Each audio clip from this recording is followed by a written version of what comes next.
Hey, welcome back to the Tales of TIC. Today we have a really special guest, Bernard Asnong. Bernard is a industry expert. He's spent coming up to 18 years actually with TÜV Süd in a multitude of roles, ranging from operational positions through to global HR leadership. So Bernard is currently the global people business partner for the real estate infrastructure and industry service division at TÜV Süd, which equates to about a quarter of the business. So yeah, really excited to have you on. I can't wait to get into it. Great. Thanks, Thomas. Thanks for the introduction. The first question is, can you discuss any notable achievements or milestones in your career that you are particularly proud of? Well, I'm particularly proud of having transitioned, from the hotel industry where I started off into the automotive retail sector, completely different, and then, across Europe, and then transitioning again into this global HR role that I'm in right now, right? So it's been Yeah. interesting, fun, and rewarding as a journey. So, and I think I'm especially proud of having been able to adapt to the different cultures, right? Um, And I think setting up and heading up the HR function for a newly acquired company for TÜV Süd in Spain back in 2016 Mm. was a really challenging moment. We acquired this company with 1,500 employees, and when you're taken out of your comfort zone, right, Thomas, that's when you really learn the most and grow. So I think that was a particularly pivotal moment in my career. Amazing. Thank you so much. I guess on the side of mentors now, can you discuss any mentors or role models who've influenced your career choices and provided guidance to you? Yeah, one comes to mind straight away. I speak about it in my book, Be Awesome, Be Global. I was very fortunate early on in my career to have a wonderful, authentic leader. Yeah. That was in London, and I think what he was able to do was recognize my strengths, which I didn't even know I had, Mm. and he believed in me, and he coached me, and helped me become successful in my first HR role. And actually, he moved on to the competition, and then he took me along with him. And I followed him blindly because I really trusted him. I say that with a capital T. Um, I think that was curated. I think this formula of trust plus credibility multiplied by purpose is a winner. And I think I was fortunate to have him as that authentic leader. Yeah, Yeah. you just touched on it there. Apologies for not bringing it up at the start. You've got a book that's come out, right? Be Awesome, Be Global. I don't know if you want to just touch on that for a minute or so. Yeah, I mean, it's available for you to read on the world's biggest platform. It's 120 pages. It's easy to read, and it basically talks about my experience having lived and worked in 7 countries and what I've taken away from those cultures. And there's also a kind of a topic throughout the book around sustainability. So I think everybody would enjoy it. It's a light read. It's not an academic piece. It's 130 pages. So yeah, if you're ever on a flight and you have 3 hours to kill, read my book. Amazing. Thanks so much. Absolutely. Yeah, and not a fluid lead on. It's not a risk per se, the book, but this question associate, talks about risk, which is Yeah. important in a career. Can you discuss any significant career risks you've taken and how they've shaped your professional trajectory? Well, in back in 2005, so 20 years ago already, I can't believe it. I took this decision and took this leap of faith to move to Spain, which I know, Thomas, you know very well as well. Yeah. Yeah. And it was crazy because I had no job, I didn't know the language, I had a 3-year-old child, and when I think back, I was nuts. But actually, I think sometimes you need to take these leaps of faith, because that's again where you step out of that comfort zone, and it's so enriching. Um, then I set up my own business and I became an entrepreneur. That didn't work out as I planned and expected, but actually, even from failure, you learn, and Yeah. it sets you up for further success further down the road. Mm. So my message is, don't be afraid of failure, and it's important to have and maintain an entrepreneurial mindset. Hmm. Yeah, Absolutely. agreed. Yeah, I think a lot of the podcast guests that we bring on, they talk, looking back in time, and most of the people would comment on trying to take more risks. You don't have all the answers there for you. You got to align with why you're doing it. And I think equally, like, opportunity. You should take opportunities down the lens of skills development. It's not that quick wins piece, but your skills are what will allow you to ultimately do what you want to do. So, and that comes from, difficult environments and risk Those stepping takers. stones, right? Yeah. Sometimes you slip and fall into the water and get your feet wet, but you Yeah. get back on and carry on going, and then you make it across, right? Yeah. Yeah. Agreed. On the side of HR, what are the biggest challenges HR professionals face today, and how can they overcome them? We live in this global world, right? And projects are becoming increasingly global. So I Yeah. think navigating that level of complexity for HR leaders is really challenging. Mm. And I think, right now you kind of have to deal with three dimensions. So you have the global mobility aspect, which is, entails then understanding cultures and cultural diversity. Then there's the second dimension around remote working and how do you manage people, who don't work in a traditional office environment. Yeah. And then the third dimension, which is also working with several generations who have very different Mm. expectations. Mm. So I know in your team, everything is still quite a young team, but Mm. maybe you'll get that diversity also in terms of age and sort of their expectations. Yeah. And I think what we need to do is not stop investing in our learning and professional development, right?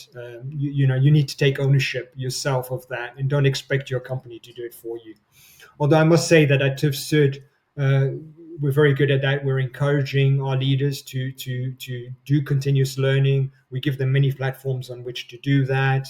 And yeah, such as our Lead TS program, which is for about 300 leaders across the globe. And we also take pride in our diversity, referring back to that again. I mean, diversity in all of its facets equates to greater success. And we have that very clear. Yeah. I know. Depending on the company that you work for, I guess will influence what HR is, what you do within your role. But I just wonder if you've seen a shift throughout the 20 years of what HR is within a company, and if that's changed at all. Yeah, it's shifted dramatically from being more a kind of, often the HR departments were part of the finance organization, Yeah. Asnong, right? And so you were very much, the hiring, firing, payroll stuff. And Yeah. although that's still incredibly important and it's the backbone, I think it's also shifted towards, and I think we'll come on to that in one of the other questions, right? It's about how you've become much more like a consultant, a Yeah. mediator, a Yeah. coach. There's much more qualitative aspect to it, and just a quantitative aspect to HR. So I think it's evolved in that sense. Yeah. Well, we'll move on then. So what advice would you give to aspiring HR leaders looking to make a real Mm. impact in their organizations? To place yourself on eye level with business leaders, right? Okay. Um, get to understand your business operations, really get stuck in, sit at the table when strategies are being developed and discussed. You need to be there, Yeah. gain that credibility, and by delivering and doing what you promise. And I think overall, be pragmatic and listen carefully.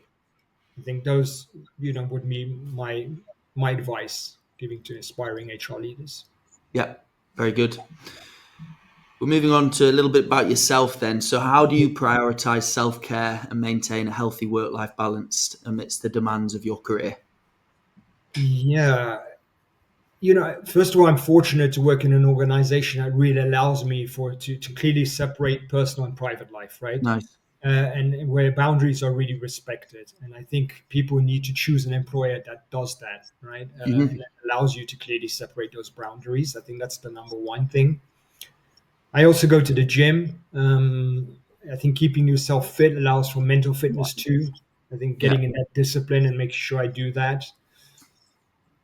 And going back to defining the clear boundaries, also, for example, when I'm working at home, right, I very purposefully, when I get to work at my desk, I make sure I'm wearing work clothes. I don't stay in Yeah. my PJs, And then at the end of my working day, whenever that might be, I actually get changed again into different Yeah. clothes and then go for a walk. So I think Nice. mentally, for the neural aspect of it, is to really make that clear break so your body and your mind understands. Okay, it's now stopped. You're now shifting into your personal life. Right. Yeah. Yeah. Very good. A similar sort of question again, an insight into your mind. What role does gratitude play in your life, and how do you incorporate it into your daily routine? Yeah, when you know when I lie in bed at night and going to sleep, I've got into the routine and habit of thinking about the three best moments of my day, Nice. and you know the three things I'm really grateful for, right? And there's always at least three when you think about it. It Mhm. might even be that pizza you had, right? That was really nice. Whatever it is, just be grateful for it. And then, I go to sleep happy. And Thomas, tonight when I'm lying in bed, one of those things I'll be grateful for will be this moment, this what we're I doing, appreciate right? it. Yeah. So Yeah. that's suddenly what I do as a routine. And I think that helps a lot. And, I was also once, long time ago, sitting in the car with my uncle and I was on holiday and I got a call from work and I complained about it, and I kind of did this gesture and threw the phone, I didn't display the right attitude. And Yeah. he immediately corrected me and said, Bernard, be grateful you have a job. Yeah. Many people would love to be in your situation and Mhm. have the problem that you're just said. So I think that was a really important message very early on that I got, and grateful for it. Yeah. I think it's like a north star for mental health. Gratitude. It's Yeah, it really is. I think us in the solar system's a macro way to look at it, and how important you really are, and how really important your problems are, and you start to yeah, diagnose that they're not. But also, if you lead with gratitude, the issues and problems that come up start to look like opportunities, and to learn and those sorts of things. It's something that I've spent a long time trying to do, and I think it's difficult, especially maybe when you're really trying to climb in your career, to balance the hunger and next step sort of mindset with the gratitude and present here today thing, which I yeah. know is tough as well. But I think it plays like a north star role in mindset. But I think knowing you, Thomas, and as you know me, I think we choose to do things that we enjoy. Yeah, And so the risk with that is also that, again, knowing when to stop, right, and to break off, and that sort of the boundaries aren't so clear because your job is almost your passion and it's what drives you. And so it's a tricky business. yeah. I I think think you. we all know where that red line is, right? Yeah, I think you've got to try keep it light and playful. Like, I just Yeah. think you've got to take yourself a little less seriously. I think you've got to look at life as a game that you're playing and you chose to play, and just try keep it light. I think we all know what's important in life. Health, family. Yeah. Your house that you go to every day, and the rest is a bonus, really. So that's if you can keep it playful and enjoyable like that. And we all know the difference in productivity between when you're down and when you're up. So for most people, it's just like, well, just stay happy, stay good, and naturally you'll perform better. I think high performers can grind themselves in the ground with pressure, and it's counterproductive a lot of the time too. So yeah, that's why it's just such a core pillar for life, really, is gratitude, I'd say. Yeah. Looking back, you've mentioned 20 years in the game. I mean, if you could look back in time and give advice to your 21-year-old self, what would that be? Wow. I love this question. Especially when you have a son that's 23, and um, I think don't allow people to talk you down or out of your ambitions. Yeah, Follow your goals. It sounds cliche, I know, but I think that from what you've heard today, I would think I can confirm that I'm living proof that yes, you can.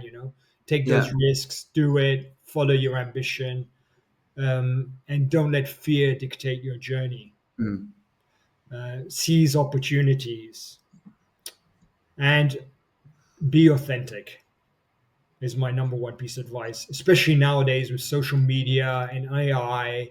People are quickly realizing that authenticity is being compromised, and I think exactly this kind of imperfect interaction we're having now is gold, right, Thomas? I mean, yeah, it's people will miss that very quickly. So I'm glad we do this kind of thing without yeah. any AI or. Yeah, exactly. Just ourselves being authentic for sure. Well, I Yeah. just want to say a massive thank you for coming on and supporting the podcast. You're a well-known executive in this space, and it's a pleasure to have your insights on HR, and mindset in your life. You're the first person to participate with a more of a HR background, and I think the audience is going to really appreciate that, and also appreciate you giving some insight into your new book, Be Awesome, Be Global. So yeah, thanks so much. And if I could also take the opportunity, Thomas, to congratulate you on what you're doing with your team, what you're building up, what I see in social media around what you guys are doing. It's really inspiring. And seeing that with you as a young person, it's really admirable. So give Yeah, yourself a pat on the shoulder, mate. I appreciate it. It means a lot. No, genuinely. So yeah, thanks all around, and hopefully we'll see you again. Thanks. Bye, Thanks, Bernard. Thomas.